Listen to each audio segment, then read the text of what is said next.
Hi everyone and welcome back to the Brick Buds. If you haven't already, don't forget to subscribe to our channel. You join me today for another Minifigure Monday, and this week it's the Disney Series 2 Jafar character. Now, we've watched Aladdin a lot in this house. My kids like it. There was no questions that Ian would know this is Jafar. I said that's not his name just to mess with him, but he saw through that. Now, I'll give him a quick spin. Ian wanted to know whether that was a wedge piece or a skirt piece. It is a skirt piece. So his cape is black at the back, but red at the front, which I think is quite a nice detail. He's got the sort of same colour scheme going on throughout, so the red headdress parts, the red sash around the middle. But Ian's pointed out that he looks a little bit weird because he's got this printing sort of on that V there, which doesn't match his neck and his head. But in the film, that's like a high-necked part, like a turtle-necked sweater maybe. I'm sure that's exactly what he was wearing. That literally goes to his chin, so you can't see any of his neck being a different colour than what is in that little V.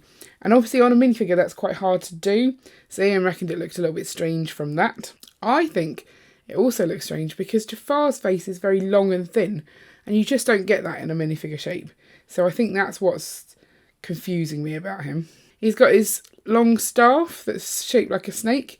That seems fairly accurate, although I think it's a lot smoother in the film. There's a lot of crisscross detail on this one that it is not quite right, but it looks good. We were wondering whether there was meant to be a crystal in there somewhere, but actually we think that the eyes glow, but there's no actual crystal. So I will show you his alternate face because he does have one.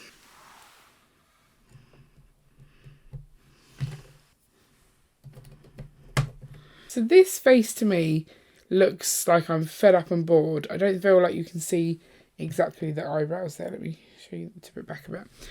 But it's a I'm not amused face.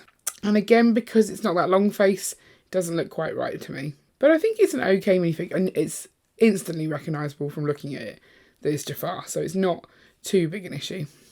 I do remember when we were collecting these that we got quite a lot of Jafars, and my daughters didn't like Jafar, so they were upset about having so many Jafars. They were a bit scared of this character.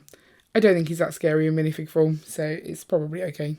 I asked him where we would put him in the city. He reckoned he'd be good as a fortune teller, maybe in a Renaissance fair near the castle or something like that. So that may be where he ends up. Let me know if you've got any better ideas. Also, let me know what you think of him in the comments below. And if you want to see more minifigures, I'll link up our minifigure playlist at the end. And don't forget to like and subscribe so you never miss an update. See you later!